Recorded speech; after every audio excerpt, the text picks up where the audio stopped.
This is another in our series of interviewing the authors who wrote the letters in our book, Letters from Our Younger Self. Good morning, Diann. Good morning, Cynthia. Could you introduce yourself? My name is Diann Wingert. I am the host of the ADHD-ish podcast, and I'm a former psychotherapist and serial business owner who now coaches entrepreneurial folks with ADHD traits online. So, Diann, why did you decide to write the letter? I realize, Cynthia, that you and I both are alive during a time when there are 5 generations of women and girls alive who have been missed while hiding in plain sight. There are now 5 generations of women alive who have ADHD, who have always had ADHD. We've been missed. And even though I don't have any grandchildren, I do have a daughter. And my son was diagnosed at age 8. My daughter didn't realize she had ADHD until she was in graduate school. And I didn't get diagnosed until just 10 years ago. So we are part of the problem, and that means I want to be part of the solution. I want to raise awareness and help people start conversations with people in the family who may or may not have ADHD. When we raise awareness, we can put more pressure on the medical field and the educational system so that they're paying just as much attention to the dreamy little girls as they are to the hyperactive little boys. Yeah, there's so much of a concept out in the public about what ADHD is like, and girls often don't fit that. But the thing, it almost gave me the chills after we collected these letters, is to think this could become a historic relic. That maybe Yes. in the near future, there will be no one like us saying, I wish I was diagnosed earlier. Mm, Wouldn't that yeah. be something? Well, I'd like to be part of making that history. Yeah, so let's look on ourselves as history makers. Love it. And the committed partners are really helping that to happen by getting the message out to more and more people. I think these letters are helping in that way. So, when you actually sat down to write the letter, what was the experience like for you? Is it something you had thought you wanted to do? Was it out of the blue that you said, "Oh, I'm inspired, I'll write the letter"? What was your process? Because I create a lot of content on the internet with a blog and a newsletter and a weekly podcast, my first inclination was they don't need to hear from me. Sometimes I think ADHD has become my whole identity because I work with people with ADHD. I have ADHD. I have 3 adult children with ADHD, and many of my friends do as well.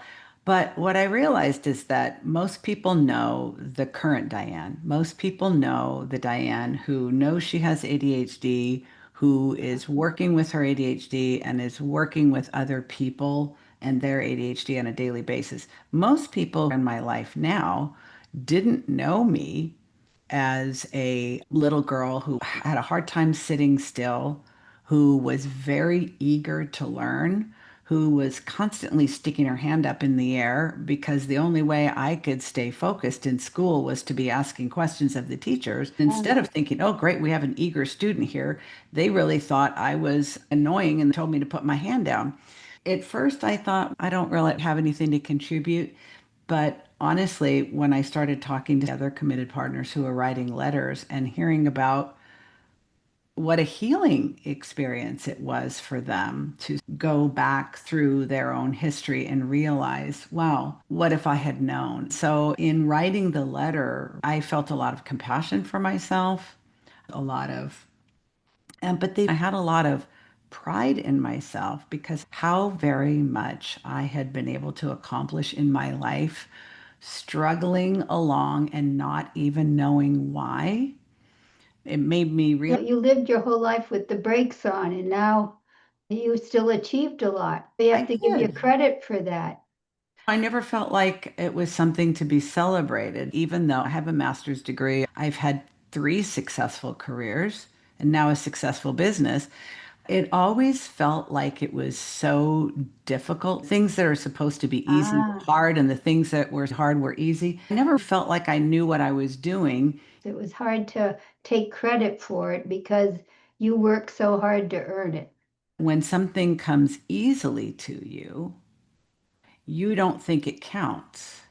Uh, But the things that come easily to me are also the gifts of my ADHD. They just happen to be packaged up with the parts that are not so fun and not so impressive. It all comes together. I'm lucky to have found out during this lifetime and to realize there are reasons for why you had the life you've had. For example, why would someone have four different careers? That's not so uncommon when you have ADHD. It doesn't mean you're a flake. It doesn't mean you can't stick with things.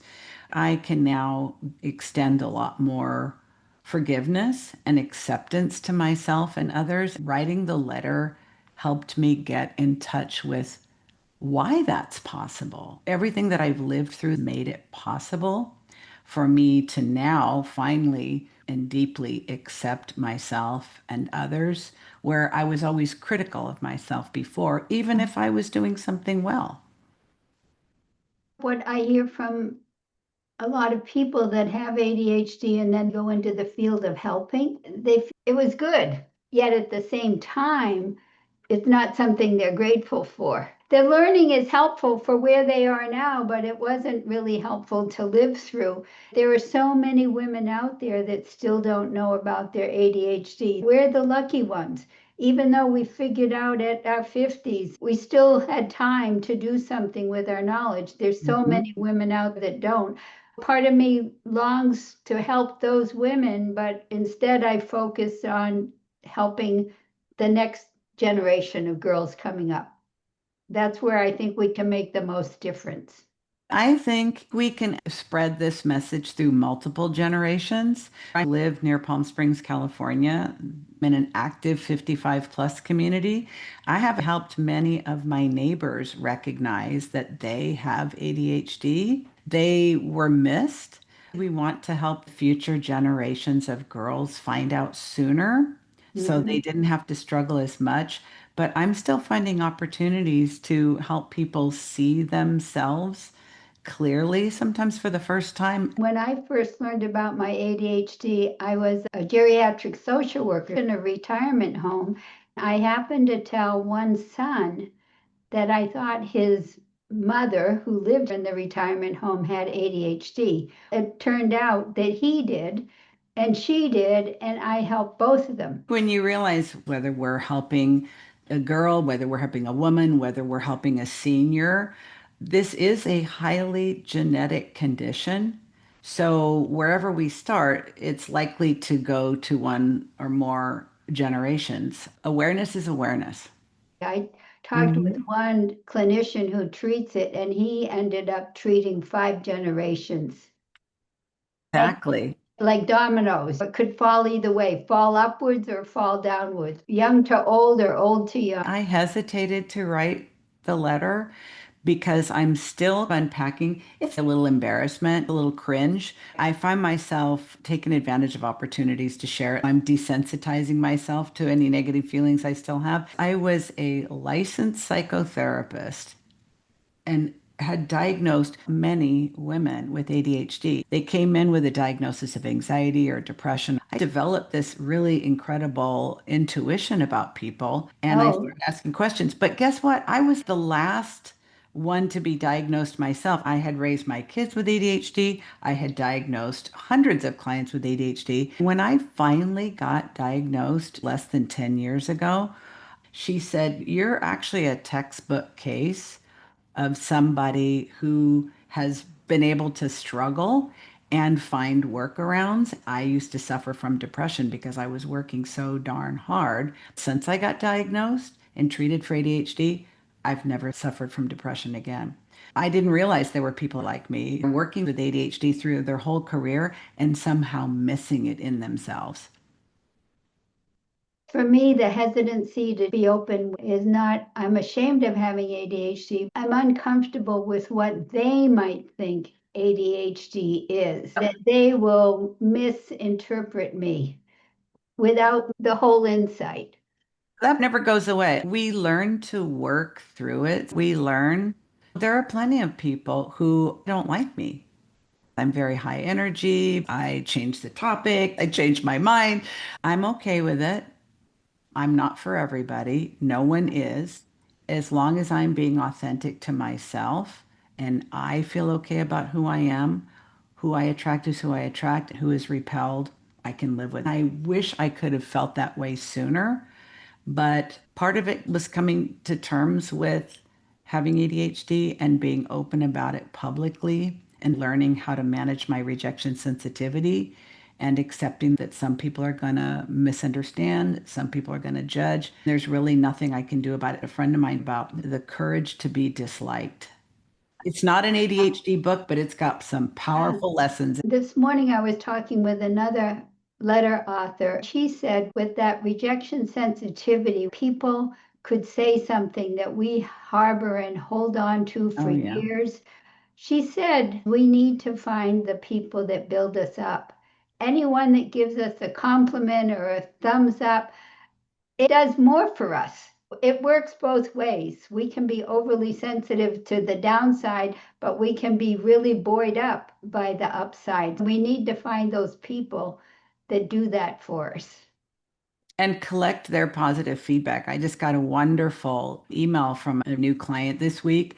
She wrote a testimonial about how much I've helped her. I have Ah, it parked my computer because when I have bad days, that is the kind of information I want to expose my brain to, not my negative thoughts. when you sat down to write the letter, did any new insights come up for you? Hmm. Was it hard to write the letter? It wasn't hard to write the letter when new insights came up. Is because we scheduled some co-writing sessions for the committed partners. I hosted a couple of them. One of the other members of our group who I wasn't already acquainted with, he was the only person that showed up besides me. So I said, do you want to start your letter? She says, oh, actually, I'm already finished. And I said, oh, me too. So I said, how about if we just share our letters with each other during this time? We decided to read them out loud. After hearing her letter, I went back and reread mine and had new insights from it. Hearing her letter made me realize things about mine. Sometimes when it's your own story, you take it for granted. You Mm, just think, oh, yeah, that happened. Yes, I went through that and I did that. It's just me. It's not that big a deal. But the feedback I got from her made me revisit what I had written. We overestimate the abilities and accomplishments of others while downplaying our own. Learning how to truly accept ourselves, approve of ourselves, celebrate ourselves, that takes practice. Most women with ADHD would benefit from it. It helps our mood, our motivation, our ability to bounce back when we experience rejection, celebrate ourselves. It should be part of our treatment plan. sounds good. I pulled out a few things from your letter because they struck me. You said that your diagnosis was followed by grief and rage. I felt like saying, good for you, Diann, that you were angry. For me, it was followed by grief and depression. Anger and rage is a good emotion. It was reading a young girl who said she was told to move on and she couldn't because she was so angry. That's what got me started to focus on ADHD again. There's people out there that need help and that they're angry. Anger can give you a lot of energy to work on things. Yes, ma'am. I'm a licensed psychotherapist. I know the stages of grief and loss model. Anger is one of the stages. If we don't allow ourselves to get in touch with the fact that we feel angry, we were let down. Some of us were let down by our parents who didn't take us to get diagnosed. Some, their parents were told your child has ADHD, but they thought it was shameful, so they never let the child get treated. Teachers who judged us as being not very intelligent or not very hardworking or not very motivated, told I was obnoxious because I Right. talked so much and I didn't sit still and follow what everyone else was doing. There's legitimate anger, and you're absolutely right. when we feel sad for all the potential that was wasted because we simply didn't know who we are and how we are. That is sad. Those are years we're never going to get back. We can be angry because somebody saw something along the way and didn't do anything about it. As I often say, we have been hiding in plain sight for decades.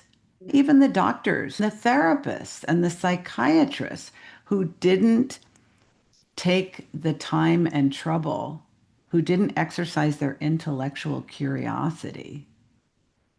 For me, because I was one of the first adults to get diagnosed with ADHD in 1992, it wasn't common. I didn't experience the anger. We just didn't know about this yet. I never had anger, but I can understand how people coming later than me, when we already knew it was around in adults, we knew it was around in children. Women went to therapy and got diagnosed with anxiety or depression, and no one was even considering it, and yet it was known by then. The anger came more easily for me, Cynthia, because I was in graduate school at UCLA and my supervisors and preceptors and said this only happens to a small percentage of little boys and that they all outgrow it. Yes, I'm here to tell you, none of them have outgrown it. And they all told me, oh, we know better. It was another decade before ADHD made it into the adult side yes, of the psychiatric manual. For me, the anger comes more easily because I must not have been the only one who was pointing things out and was being told, oh no, we know better. yes. What do you hope happens from the letters? What can we do to make the letters very powerful? It only takes Letter or one person, a grandmother, a mother, a daughter, or a sister. You could be any female in the family if you have found out you're not the only one. So, using the letters to start a conversation, I have known daughters who have tried to share with their mother, I've been diagnosed with ADHD and I think you have it too. And mothers saying, how dare you blaming me for all your problems? Sometimes when it's not coming directly from us, but the letters, I came across this interesting thing and I resonated so much with it. I found myself tearing up reading it, and I would love to share it with you. Sister, aunt, mother, grandmother, daughter. Unfortunately, this is a common disorder that has an unreasonable amount of stigma. Treatment is available and there's so much information more now than ever. This letters project, it's different. It's different from handing someone a book or telling them to listen to a podcast. It's more personal, more intimate. These are real stories of real women that are relatable and authentic. It's not academic, it's not clinical. It's the real. maybe you have women that been exposed and they don't think it's me, they don't think it's me, and then something gels. And this book could be the thing that gels for some women. Because it's personal. Human beings are meaning making machines. We relate to one another through storytelling and personal, intimate And sharing. authenticity. Exactly. That's what I see for it. All right, if you had one sentence to share with women or girls, what would you like them to know? It's never too late. You deserve to feel better. You are not broken and you are not alone. We're with you.